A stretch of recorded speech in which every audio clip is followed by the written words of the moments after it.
At Cossey High School in Norwich, science technician Pauline Williamson has been running the gardening club for the last 4 years.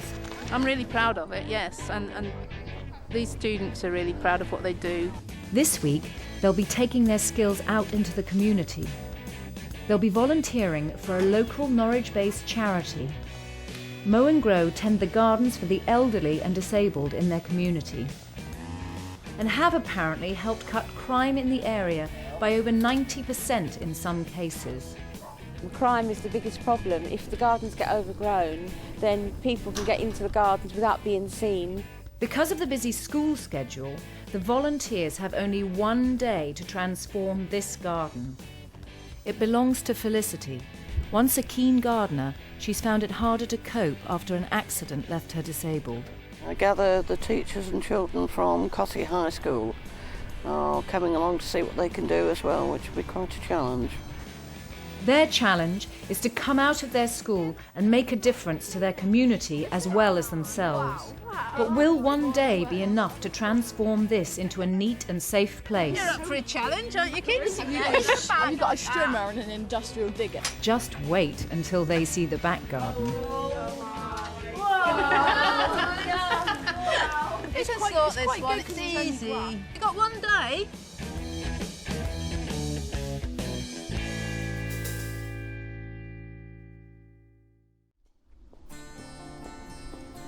Mow and Grow was set up in June 2006 and was originally a neighbourhood watch scheme.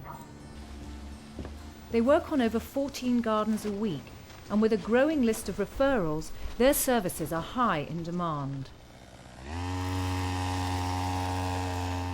The majority of our gardens, they are, as we jokingly call it, a jungle.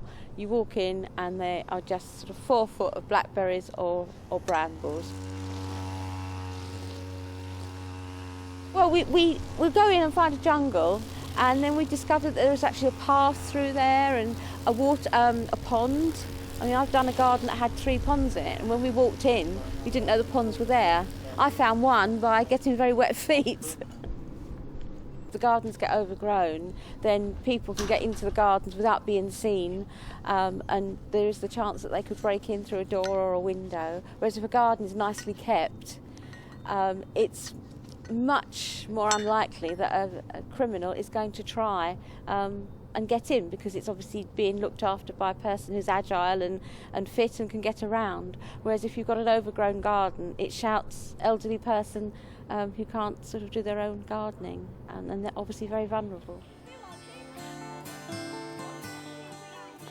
The high school team have volunteered to work on one of the gardens at the top of the list of referrals.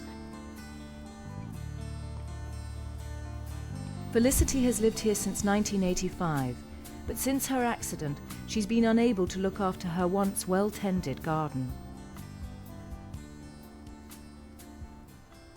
I used to grow all my own vegetables and have a lot of flowers in the garden, so it's very sad to see it go into the state it's got into. There are 1 or 2 little hidden treasures in the garden. I've got some nice big yuccas that keep the burglars out. And I've also got a very old gravestone, which I found when I was doing the garden originally. I've also got a piece out the back, which I use for my cats who come visiting. I'm dotty about cats, and I like looking after strays. Felicity has a part-time carer, but that hasn't stopped her flat from becoming a target for criminals. They broke in the back bedroom window. Yeah. And you've never seen such a mess in all your life. Not a nice experience. Everything was everywhere. They stole a few things, but just wasn't very nice to come home to. It looks like the school team have a very big task ahead of them.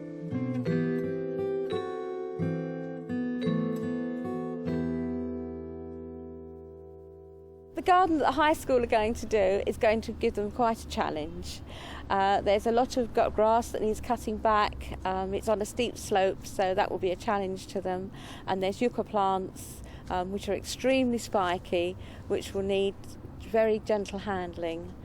The lady has a bench that she'd like restored. It will be hard work. They'll be very tired, but hopefully, if the weather's good, they should have a really good day. But Cossey High School have only got experience on long-term projects. The beautiful wildlife garden they created has taken Pauline and her Ground Force Gardening Club 4 years to develop. And they spent 4 months getting plants ready for the Hampton Court Palace Flower Show. How will they manage with only 1 day to work on Felicity's garden? The garden was designed by 14 students back in 2003. This was just an overgrown area of grass. There was no fence around it. It was a bit of a dumping ground for lots of the waste from the school, and it just seemed an ideal opportunity to involve our natural area there and bring it into the school grounds so the pupils could actually see the environment in a safe, secure area. The prime focus obviously is the pond area with a dipping platform, which we can have at least 15 students safely dipping on that platform. That is the most popular spot for them, basically. It's important to have a garden because you're saving all the wildlife and also like you're helping the environment more. And there's another one. I think my favourite animals have got to be insects and like small mammals, like field mouse and voles and things. Originally the Grounds Force team, many of the members were part of my nature club. We met on Tuesdays after school. But when we got the invitation from Learning Through Landscapes to provide plants for the Hampton Court Flower Show, this was a much bigger project and I needed more members to actually get on and grow all these plants. Because we were going to have to grow about 500 plants up to sort of 2 litre pot size for this show, and that was a major effort, raising plants from seedlings from March through to June. We only need 3 more. These are all the same variety. We took them all from the same. I'm really proud of it, yes, and these students are really proud of what they do. Yeah, we're taking tomato plants home. And beans. Yeah, Sunflower plants. Yeah. My mum used the tomatoes to make a chutney and that was really nice. But after hearing about vulnerable people in the community needing help with their gardens, Pauline's keen to take her students and herself out of their comfort zone. So it'll be quite an interesting opportunity for the kids, and they're up for it. They're really keen. 2 of Pauline's colleagues from the science department have also volunteered. Student teacher Christine Cohen and Martina Maidment, a science teacher. I think it'd be good to put their skills to use to actually help somebody else. Obviously they've worked in the garden and they've done the shows, but to actually help somebody else, I think they'll find very rewarding.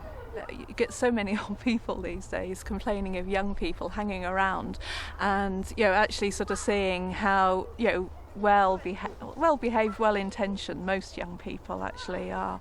So I think that sort of contact between an older person and young people is something to be encouraged. I reckon it's going to be incredibly overgrown. Lots of stuff that's going to need cutting back that they're just unable to do themselves. It's sort of, we can get it into a manageable state. I think that would be the ideal situation, but we'll actually have to wait and see what the situation is when we go and do the assessment on Friday. I mean, if we get it cleared and sort of the grass mown.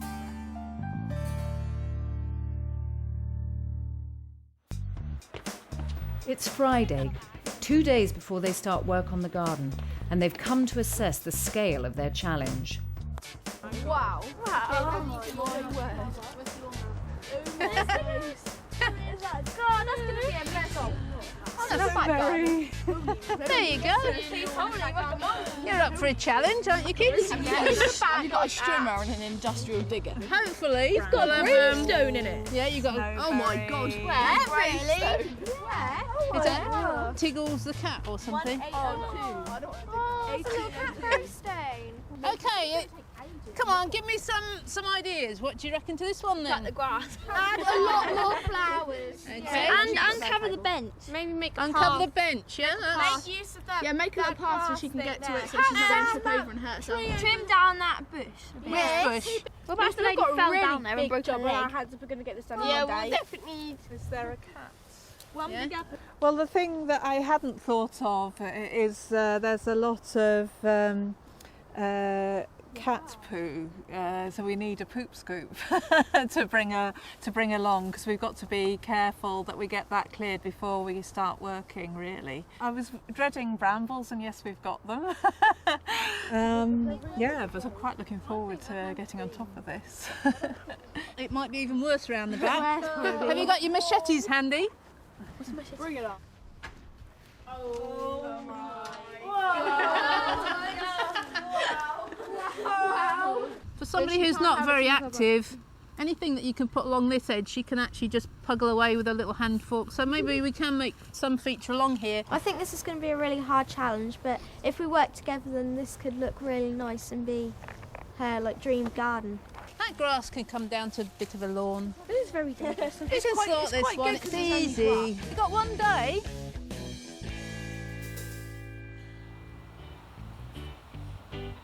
It's Saturday, the day after their visit to the garden, and they've realised they're going to need some heavy machinery. So Trevor Lynn from Mow and Grow is taking them for some volunteer training. Good morning, everybody. Welcome to Birmingham. You look the part. The idea today is I'm going to teach 3 of your teachers, I believe. Right, okay. Hi. And you are? Pauline. Pauline. Martina. Martina. Christina. Christina, right, you're all crazy fools. Right, okay, well, the first thing we're going to do is we're going to teach you how to use the strimmers. And we're very lucky today. We have one of the East of England's top trainers in garden machinery. He's given his time up free of charge. His name's Neil Hussey from Ben Burgess. So between us today, we're going to teach you guys to become experts in the shortest time as possible in as much of this machinery as possible, and that should set you up for the garden that you're going to tackle tomorrow. Marks out of 10. Yeah, like it's Going out of control. Scrap it. Yeah. Put that on the hook and work over.